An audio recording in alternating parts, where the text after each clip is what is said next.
Olá, você está no JR Trade, o programa que recebe os maiores nomes da publicidade brasileira. Criatividade e dados para acelerar o crescimento de marcas e negócios. É assim que a agência ID TBWA se apresenta na abertura do próprio site. E pensando nessa mistura de criatividade e dados, que o JR Trade convidou para falar sobre isso hoje aqui o chefe de inovação e estratégia da agência, Marco Sinatura. Marco, muito bem-vindo ao JR Trade. Muito obrigado, agradeço a oportunidade. Muito legal estar nesse espaço aqui, onde tanta gente bacana, que eu admiro, já teve também. Espero que seja um papo bacana aí, que a gente consiga explorar alguns dos aspectos curiosos dessa combinação entre criatividade e dados. Maravilha. Antes da gente começar a nossa entrevista, só quero lembrar você que toda quarta-feira tem um episódio novinho do JR Trade a partir das 7h30 da noite nas plataformas digitais da Record. Tem também a nossa versão em podcast no seu aplicativo preferido. Marco, para a gente começar, eu queria que você falasse um pouco sobre essa mistura. Criatividade e dados. Não combina muito, porque criatividade geralmente precisa de liberdade. E criar em cima de números, eu imagino que não deve ser tão fácil. Como é que é feito isso na agência? Acho que o primeiro passo é começar desmistificando a ideia de que a gente amarra, ou que a gente engessa o trabalho criativo a partir dos dados. A gente tem uma crença, e na verdade acho que uma prática de tentar provar isso no dia a dia, que é justamente do outro lado, que é quando o dado ele passa a se tornar componente da criatividade. Não necessariamente um input que você vai usar para direcionar ou enquadrar a ideia, a criatividade, não necessariamente só como uma forma de mensurar aquilo que você está colocando no ar, mas como parte da experiência. E eu acho que isso se traduz melhor quando a gente entende que a era que a gente vive agora, que é a era da experiência, como a gente gosta de dizer lá, que é essa história de você estar em contato com as empresas e com as marcas em diferentes momentos do seu dia, diferentes canais, seja na sua vida física, seja na sua vida digital. Tudo isso só pode ser orquestrado, essas experiências todas só podem ser orquestradas a partir da interpretação dos dados. Então, quem é o Marco, quem é o Leandro, como eles se consomem, como eles se comportam, o que eles falam, tudo isso ajuda a gente a interpretar melhor esses diferentes cenários e calcular as experiências corretas. O que vai ser essa experiência, aí está a cargo da criatividade ajudar a gente a definir. Pode ser uma experiência de marca, com o intuito de encantar, com o intuito de emocionar, mas pode ser uma experiência orientada para venda, onde ali você tem uma mensuração até mais objetiva disso. Então, eu acho que o dado ele passa a ocupar um outro lugar na nossa proposta de valor quando a gente interpreta ele desse jeito. Quando a gente está falando de dados, a gente está falando de cliente, né? De informação sobre o cliente. Costume, hábito, o gosto, o que ele procura na internet, algoritmo, né? Exato. Aquilo que indica para você o que aquele cliente está buscando na rede social, na internet. A gente pode dizer que conteúdo de dados, essa informação que vocês têm agora, que é muito mais rica, está direcionando a criatividade na publicidade? Eu acho que de certa forma sim, Eu acho que cada agência, cada cliente vai encontrar, né? Cada marca vai encontrar a sua forma de abordar os dados dentro da sua dinâmica de mercado, dentro dos seus objetivos. Mas é muito difícil você hoje pilotar uma grande marca dentro de uma grande agência sem contar com os dados, e que não são somente os dados que eventualmente a gente sempre teve acesso, como dado de pesquisa de comportamento, dado de pesquisa de mercado, de concorrência, a gente sempre teve. Eu acho que a gente está vivendo um momento onde os dados relacionados às experiências, aos pontos de contato, o que a gente consegue capturar e ler, interpretar, é o que começa a fazer diferença. E é muito legal trabalhar hoje num lugar onde o time criativo já se conectou com essa ideia, já vê valor. Já entendeu, né? Já entendeu. Não entende mais como uma moldura ou como uma caixa, né, que vai restringir. Na verdade, o nosso time criativo hoje ele tem esse perfil muito particular de procurar, de questionar, de falar como foi a experiência da última campanha, o que funcionou, o que não funcionou. Cara, está faltando dado para eu poder trabalhar, eles têm já isso dentro deles, porque eles entendem que na verdade, a melhor maneira de orquestrar esses pontos de contato todo que a marca tem com seus clientes. É como se a área de criação fosse mais comercial, digamos assim, entendesse mais do negócio, pensasse mais com uma cabeça empresarial e menos só criativa e tal. Ajuda muito nesse processo, ajuda muito a tirar a criação e o produto criativo, como a gente gosta de dizer, daquela prateleira do intangível, da inspiração, do talento, e começar a trazer isso para uma conversa onde sim, tudo isso é importante, mas que quanto mais a gente consegue trazer de conversa objetiva, de aspecto objetivo para isso, que vai vir dos dados, vai vir do negócio, vai vir das dores do cliente, é melhor no final, porque no fim a gente diz que a gente não está numa indústria de criatividade somente, a gente está numa indústria de criatividade que aporta em crescimento para os nossos clientes, em resultado para os nossos clientes. Dinheiro, né? Dinheiro, então não é a criatividade pela criatividade. Então, de certa forma, já que não tem nenhum criativo do meu time aqui comigo, eu acho que eu posso dizer que sim, uma maneira de trazê-los para mais próximo da discussão do negócio, né? Sem necessariamente tolir a criatividade, o talento que tem que estar lá, que tem que continuar existindo. Porque era uma área antigamente, antes da internet, né, da rede social principalmente, era uma área meio que intocável ali, né? Ninguém mexe com a criação, deixa os caras criarem, eles precisam de liberdade e tal. Sim. Hoje eles estão inseridos no negócio. Perfeito. Isso faz com que o cliente tenha um retorno maior? A gente pode dizer isso? Sem dúvida nenhuma, sem dúvida nenhuma. Eu acho que você começa a entender, de novo, o produto criativo para além da nossa percepção do que funciona ou não, da percepção do gosto meu, do gosto do cliente, do gosto do criativo, né? Você começa a despir um pouco esse produto para entender de fato que ele está gerando de valor, né, dinheiro para o negócio. E aí que tem uma parte importante que eu acho na mudança da nossa indústria, assim, porque em algum momento a gente passou a entregar um produto para o mercado, um serviço para o mercado, muito parecido como indústria, né, quase comoditizado, onde então os clientes, então na verdade é uma discussão mais de preço, mais se eu gosto do fulano que está na agência A ou do fulano que está na agência B. Quando você começa a trazer a visão de negócio, começa a mostrar que a criatividade orientada por dados, comportamento, né? Ela tem um poder de alavancar, no fim é sobre mover comportamento, né? Mover uma ação. Gerar uma ação mais rápida ou uma ação maior, né? Que no fim gera mais receita. Mais efetiva. Né? Mais efetiva. Você começa sim a entender que essa é a criatividade que vai dar provavelmente o tom da diferenciação entre as agências, entre a nossa indústria. A criatividade que consegue mexer o ponteiro numa era que tudo é mais mensurável. Que eu não coloco uma campanha no ar e aguardo 3 meses para fazer uma pesquisa para entender se o cliente gostou ou não, ou para ver se teve venda lá na ponta no trade no mercado. Não, na hora, literalmente na hora, eu estou sabendo se aquilo está engajando ou não. Então isso remonta toda a estrutura de uma agência de publicidade, né, que agora tem que trabalhar em real time, né, em always on, que a gente chama, está o tempo inteiro ligado, porque eu não tenho mais esse arco de aprendizado onde eu espero para ver o que as coisas vão me contar, né? O que eu vou aprender com aquilo. A troca é muito mais rápida e é aí que acho que começa essa mudança de chave do pensamento de agência e da criatividade nessa nova era. E eu fico imaginando que, claro, vocês devem usar uma série de ferramentas para poder fazer essa contabilidade, né? essa conta, da onde vem para onde vai, né? E imagino que vocês recebam uma montanha de dados. Para fazer essa triagem deve ser muito difícil, você precisa de muita gente.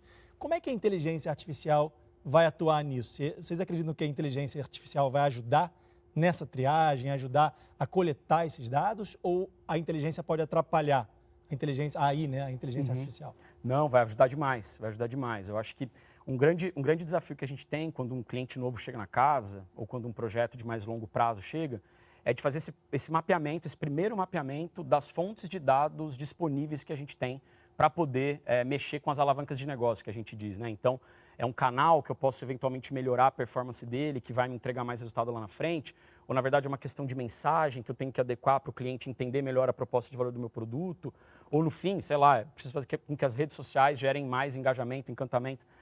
Tudo isso exige fontes de dados mapeadas, né? Preciso entender de onde vão vir esses dados. Isso para citar o que normalmente está no escopo tradicional de publicidade, porque uma coisa que a gente tem cada vez mais lidado é com a carga de dados e o volume de dados que o cliente tem da porta para dentro. Dentro do seu CRM, dentro do seu sistema de gestão de vendas, dentro do sistema de RP, de faturamento. Tudo isso, de alguma forma, em algum momento, pode ser útil. Eu acho que a gente parte de um mapeamento amplo para entender o que está fora e o que está dentro nessas duas estruturas. E de acordo com os desafios que a gente tem, a gente vai criando o que a gente chama dessas trilhas de dados. Eu não preciso usar tudo ao mesmo tempo, o tempo todo. Eu vou entender que para aquele momento, para aquela campanha, eu vou criar uma trilha de dados que eventualmente vai conectar um dado dos clientes mais engajados com a marca no CRM, para eu poder criar uma ação específica para dentro da base, mas também para capturar novos clientes com o mesmo perfil lá no mercado aberto, né? no mar aberto, como a gente chama. Então, eu crio essas trilhas de dados e de fontes de dados que eu vou usar de acordo com o objetivo, com a estratégia que eu tenho ali para aplicar, né? Então, nunca é tudo ao mesmo tempo, o volume é muito grande. A questão é como a inteligência artificial vai ajudar a gente nessas etapas da jornada que eu acabei de descrever. Ela pode ajudar a gente a fazer o mapeamento, ela pode ajudar a gente a identificar fontes que a gente não identificou ainda. Então, por exemplo, sugerindo eu coletar um dado no ponto de venda a partir de uma interação simples do vendedor com o cliente, por exemplo, né? Coletar um dado ali na hora. A inteligência artificial pode ajudar a gente a identificar isso como um ponto de contato. Se isso for digital, né? Se isso for digital, ou então eu crio uma interação física, onde a pessoa preenche alguma coisa e ela se torna um dado digital a partir dali, por exemplo. E depois eu posso usar a inteligência artificial para processar todos esses dados, né? Para me ajudar a encontrar padrões, né? Acho que a inteligência artificial ela vai cortar um caminho enorme, principalmente nesse primeiro momento, para a identificação de padrão. Ela é perfeita, porque ela é baseada nisso, inclusive, em identificação de padrões. Então ela vai falar, pô, sempre tem esse volume de vendas nessa mesma hora, desse mesmo produto, ou então nessa sazonalidade do ano, ou então ela percebe que quando um preço sobe aqui, o volume cai aqui. Ela é perfeita para isso. Então a gente passa a contar com essa inteligência artificial, né, com essa disciplina, né, para ajudar a gente com esse tipo de identificação. Encurtar tempo, no caso. Encurta tempo, exatamente. Lá na ponta, antes eu tinha que percorrer tudo isso aqui, né, de forma humana, né, inteligência natural, como a gente chama, e agora combinando com a inteligência artificial, que é o que a gente gosta muito de dizer, inteligência híbrida, eu consigo chegar no resultado da ponta lá da tomada de decisão muito mais fácil, muito mais rápido. Então, encurta tempo. Eu queria falar sobre uma campanha que vocês fizeram, mas antes eu queria que você explicasse um pouco esse laboratório de inovação que vocês têm dentro da ID TBWA. Você cuida de inovação e estratégia. Exatamente. E tem um laboratório chamado IDX. Isso aí. Seria isso, né? IDX. Perfeito, exatamente. Para que serve? Como é que é usado esse laboratório no dia a dia? Perfeito. Quando a gente começou um movimento de reposicionar a ID no mercado, ali em 2017, 2018, onde a gente tinha uma entrega muito orientada para o digital, muito orientada para performance, mídia de performance, a gente identificou que a gente queria, na verdade, ocupar um lugar na cadeira, na mesa, na verdade, com os clientes para discutir crescimento. Onde quer que ele esteja, né? Onde quer que as oportunidades de crescimento para uma marca, para um negócio estejam, a gente quer estar lá participando. Que então, eu não conseguiria discutir crescimento sendo só uma agência de mídia digital, porque o crescimento pode estar, de novo, na base de clientes, no CRM, pode estar numa operação melhor na loja, pode estar num produto novo, na forma de um canal que eu vou distribuir um produto. E que então, para a gente poder expandir a entrega e a proposta de valor da agência, para além do que ela era, a gente precisava se reinventar de dentro para fora. Então eu precisava estudar quais eram todas essas possibilidades de fontes de crescimento do negócio e me preparar para poder atender, discutir, sentar na mesa e gerar valor nessas outras pontas com o cliente também.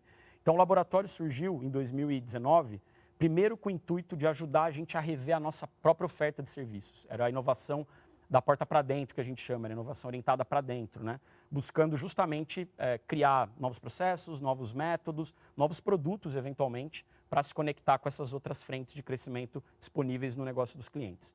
A partir de 2020, quando a gente fez a remontada, né, vamos dizer assim, da agência em torno desse conceito novo, o laboratório passou a também vender projetos, a oferecer esse serviço para fora, tanto para ajudar outras empresas e startups a se reinventarem como a gente fez, foi um processo que a gente aprendeu muito nesse caminho, mas também para eventualmente destravar oportunidades de crescimento nos clientes que não tem a ver com comunicação. Então, se a gente identifica hoje que existe uma oportunidade que não tem a ver com uma campanha no ar, que não tem a ver com CRM, que tem a ver, por exemplo, com criar um novo canal de relacionamento com o cliente, ou então criar uma experiência de marca que vai alavancar resultado, e que isso não compete à comunicação e mídia, a IDX entra para resolver esse tipo de problema. É ela que vai, a partir das metodologias de design thinking e depois metodologia ágil para implementar, conseguir abordar esses problemas e essas oportunidades que não dizem respeito a uma agência de comunicação quando você imagina o que uma agência faz. Isso que eu ia perguntar. Então, dentro desse laboratório não tem pessoas da comunicação? Não, é uma ótima pergunta, porque a gente tem pessoas que vieram da comunicação, algumas delas, inclusive, foram pessoas de criação, da criatividade, mas que se descobriram num lugar mais feliz, mais produtivo para elas, no design, que é uma disciplina que explora o design de serviço, é o design do produto como função, não como design visual, né? Não como o design gráfico. O antigo desenho industrial. Exatamente, Sim. o antigo desenho industrial. Mas a gente tem também jornalista, a gente tem estrategista de dados, eu tenho analista de CRM lá dentro, que migrou para uma posição de growth, que a gente chama que é o growth hacker, né, hoje. Uhum. Então, ela até tem pessoas que em algum momento passaram por agência ou pela estrutura de comunicação, mas que se encontraram nesse lugar de discutir crescimento para além da comunicação. Né, discutir de forma, que a gente diz, inovação, né, discutir inovação com os clientes. Queria que você falasse um pouco sobre a campanha, mudando um pouco de assunto aqui, que vocês fizeram, misturando sorvete, streaming e geolocalização. Vocês fizeram uma campanha do Spotify com o corneto da Que Bom, que não tem nada a ver uma coisa com a outra. É uma grande maluquice, do jeito que você colocou aí. Mas é um projeto que a gente adora contar, a gente tem um super orgulho, porque ele ajuda a sintetizar boa parte disso tudo que eu falei aqui nos últimos minutos. Antes de você falar, eu queria que você contasse do início, assim, como é que chegou esse pedido para vocês e o que vocês pensaram na hora, assim, tipo, como é que eu vou juntar corneto com o Spotify, né? Não tem nada a ver. Maravilha. Como é que foi a cronologia da coisa? A gente foi procurado pelo time da Unilever, né, com um desafio, a gente já tinha alguns projetos rodando lá dentro, chegou como mais um projeto ali dentro dessa esteira de relacionamento que a gente tinha com eles. A gente fechou uma parceria aqui com o Corneto para fazer um co-branding. Eles têm essa prática dentro do Spotify, dentro da Que Bom, né, de lançar esses co-brandings com outras marcas renomadas, sempre com o objetivo de eu acessar... Um fit. Um fit, para acessar uma audiência que às vezes a marca ainda não acessa, sempre tem, obviamente, um objetivo estratégico. E a gente gostaria que vocês pensassem na campanha de lançamento. E aí a gente entendeu, então, duas marcas ali que vão olhar ali no público mais jovem, né, no Gen Z, que a gente chama, né? Então, vamos trabalhar. E quando a gente trouxe para dentro de casa, a gente puxou a IDX para conversar, porque no próprio briefing, na reunião, aquela conversa paralela, né, o WhatsApp durante a reunião, né, Sim. a gente conversou e falou, cara, isso aqui não é só uma campanha, porque essa mistura é tão inusitada que se a gente fizer um filme contando que agora tem um sorvete, não para de pé, né? Não é só isso, não vai dar a grandeza que esse projeto pode ter. E a gente começou a pensar em como aquela combinação ela poderia, de fato, levar algo para além do posicionamento, para além do discurso, né? Que de fato fosse uma experiência nova para quem consumisse. E aí que veio a maluquice da IDX, né? Onde a gente entendeu que, por meio de leitura de dado dessa audiência, é uma audiência que cresceu no digital, ela cresceu sendo bombardeada e a gente ofereceu o tempo todo para ela experiências customizadas. Essa pessoa, ela nunca teve a experiência, a pessoa do Gen Z, de sentar na frente da TV e ficar passando na TV linear até encontrar o que ela gosta. Ela entra lá no Netflix, no streaming qualquer, e ela recebe a recomendação. Gen Z é a geração Z que está falando. Geração Z. O pessoal mais jovem. Mais assim. jovem, a geração... E recebe o que ela quer. E normalmente o algoritmo acerta. Então ela está confortável com essa relação.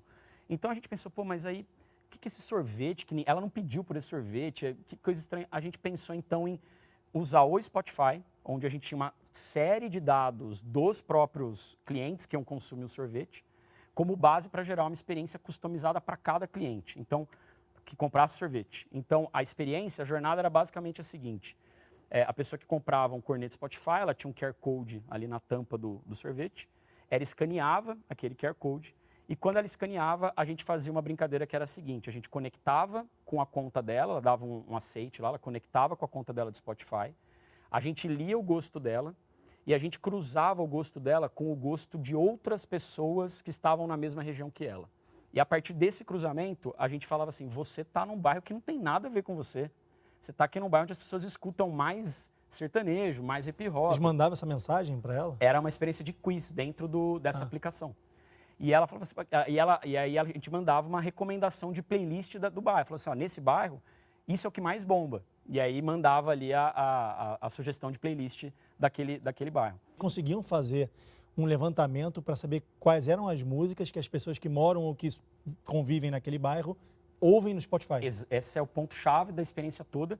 Essa não era uma funcionalidade disponível de prateleira do Spotify. Eles conseguiam fazer isso com uma relatoria ad hoc, vamos supor, se você pedisse, se encomendava, eles trariam, mas a gente precisava que isso acontecesse em tempo real. Então, junto do nosso parceiro de tecnologia, Filé, a gente desenvolveu essa funcionalidade para o Spotify, que é a agência que, inclusive, cuida das funcionalidades do Spotify no Brasil, que desenvolve. Então, juntos, a gente criou essa funcionalidade de poder ver em tempo real o gosto daquele bairro, daquela região, e a gente acessava essa base no momento que a pessoa escaneava o QR Code. A pergunta que não quer calar, a pessoa ouvia a música da playlist que vocês mostravam ali do bairro ou não? Ouvia. Isso era muito legal. Ela tinha interesse em conhecer as músicas daquele bairro. Então, a gente teve um volume de mais de 10 mil playlists ativadas e depois salvas, né? As pessoas podiam salvar com uma playlist que ela tem lá no Spotify dela mesmo, só na primeira semana. A gente conseguiu ativar ao longo da campanha toda 70% dos municípios do Brasil, ou seja, em 70% dos municípios, pelo menos uma pessoa ativou a playlist. E eu acho que o dado mais legal, mais interessante, é de como elas depois compartilharam essas playlists com outras pessoas. Então, elas queriam descobrir o que estava num outro bairro. Acho que outro dado que ajuda a dizer como foi bem sucedido do ponto de vista de experiência essa ação, é que as pessoas, entendendo que a lógica, então, é que a cada bairro isso mudava, elas começavam a escanear em outros lugares isso também. Então, ela comprava o sorvete em outros bairros para poder escanear. Então, você pega a linha do tempo de um mesmo usuário, por exemplo, ele tem uma playlist aqui na semana 1, passa 15 dias, ele tem uma outra playlist num outro bairro na semana 2, na semana 3. E aí vocês conseguiram vender? Aumentou a quantidade de venda dos dois? Aumentou. O sorvete a gente não tem o histórico para comparar e também, porque é um lançamento sazonal, então ele é sempre em cima de um baseline que a própria Unilever tem lá, mas ele é considerado ali um sorvete que foi bem sucedido no seu lançamento. No Spotify a gente não tem todos os dados o que acontece depois da playlist, porque aí é um dado interno lá, mas quando a gente entende que a pessoa gerava mais de uma playlist num espaço ali de 2, 3 semanas, em pontos diferentes da cidade, a gente começa a ter um indicador de que sim, elas se interessaram por essa experiência, né? No fim, a gente também recomendava uma playlist que combinava, né? Uma segunda playlist que combinava o gosto dela com o gosto do bairro. Então, aí ela passava, a gente dizia, esse é o mix que você está procurando. Não é só o bairro, não é só o seu gosto, é o mix do rolê, que a gente chamava, né? E essa era a playlist que fazia mais sucesso, a que a gente oferecia depois como combinação dos dois universos de preferência, né? O do bairro e o da pessoa. Teve uma outra campanha que vocês fizeram em Pernambuco, que vocês deram uma espécie de filme fotográfico para os clientes da Claro conseguirem ver o eclipse. Exatamente. Seria isso? É isso mesmo. Qual a ideia disso e por que o cliente ia se interessar por isso? O que tem a ver a Claro com o eclipse? Perfeito, perfeito. A Claro, enfim, mais de 1.500 lojas ao redor do Brasil, grande desafio, um dos grandes desafios de negócio é conseguir gerar fluxo para essas lojas, porque muitas das categorias de serviço e de produto ainda dependem da interação do vendedor, da explicação, para poder se fazer a venda, para poder se fazer a conversão. E, por outro lado, o mercado de telecom, ele exige muito trabalho de construção de marca. Porque, no fim do dia, que a gente está falando um pouco sobre as diferenças de serviço entre as agências de publicidade, as telecoms têm um desafio muito parecido também, que é como se diferenciar na oferta de serviço. A marca conta muito nessa escolha. Então, os atributos, o tracking de marca é muito importante. Então, o tempo todo a gente está olhando para ações que possam resolver o que a gente chama do curto e o longo prazo ao mesmo tempo, que é o quê? Gerar o movimento e o fluxo que a semana pede, que o mês pede para se ajudar nas vendas, mas também construir essa marca que ao longo do tempo é cada vez mais forte e cada vez mais relevante, né, para os consumidores escolherem mais facilmente até o Claro lá na frente. Esse tipo de ação ajuda bem a ilustrar isso, porque ela é uma ação de marca, ela é uma ação onde a gente se posicionou num momento de muita conversa de redes sociais, onde todo mundo estava falando do eclipse e a gente entendeu que por ser uma marca solar, como a gente chama, né, o logo da Claro é um sol, tá no espírito da marca, tudo que você lê sobre a marca, né, o brand book da marca fala muito sobre essa vida ao ar livre, sobre a vida conectada. O nome claro, né? O nome claro, exatamente. Então, a gente entendeu que era um momento que a gente tinha que se posicionar, né? A gente tinha que aparecer como uma marca que tem propriedade para falar daquilo. E aí, a sacada do time lá de conteúdo com o time criativo, de entender, então, vamos ajudar as pessoas a verem esse eclipse, porque sempre tem a discussão de tantos em tantos anos quando tem um eclipse, como que você faz para ver o eclipse para não se machucar? O óculos escuro pode, não pode? E o mais adequado é esse filme mesmo, né? Não vou me recordar o nome técnico do material. E aí a gente confeccionou, então, para uma loja específica de Recife, que era onde ia ter o melhor ângulo para se assistir, exatamente. E a gente fez uma ação de distribuição dentro dessa loja, ou seja, gerando tráfego, gerando fluxo para aquela loja física. Então, é o tipo de ação que eu estou construindo marca, né, e, ao mesmo tempo, estou gerando gente, levando gente para dentro da loja. Né? E aí tem lá os indicadores comerciais, porque mais gente dentro da loja, obviamente, você dá uma olhadinha em alguma coisa, você pensa no plano, você atualiza uma segunda via, tem todos os indicadores comerciais que ajudam a gente a continuar acreditando apostando nessa combinação de curto e longo prazo, como a gente chama. Marco, infelizmente nosso tempo chegou ao fim. Marco Sinatura, chefe de inovação e estratégia da ID TBWA. Muito obrigado pela sua participação aqui no JR Trade. Imagina, eu que agradeço, foi um prazer, sempre muito legal poder bater papo sobre tudo isso que a gente falou, sobre criatividade, dados e como é um desafio para as próximas décadas continuar exercitando essa visão. E toda vez que for preciso, for necessário, conte comigo, vai ser sempre um prazer. Muito obrigado pela sua participação. Não esqueça que o JR Trade é o nosso espaço para falar sobre comunicação, marketing e publicidade das marcas. Toda quarta-feira tem um episódio novinho do JR Trade a partir das 7h30 da noite nas plataformas digitais da Record. Se você quiser acessar esse episódio, é só entrar no R7 ou no Play Plus. Tem também a nossa versão em podcast no seu tocador preferido. Muito obrigado pela sua audiência e a gente se vê. Tchau!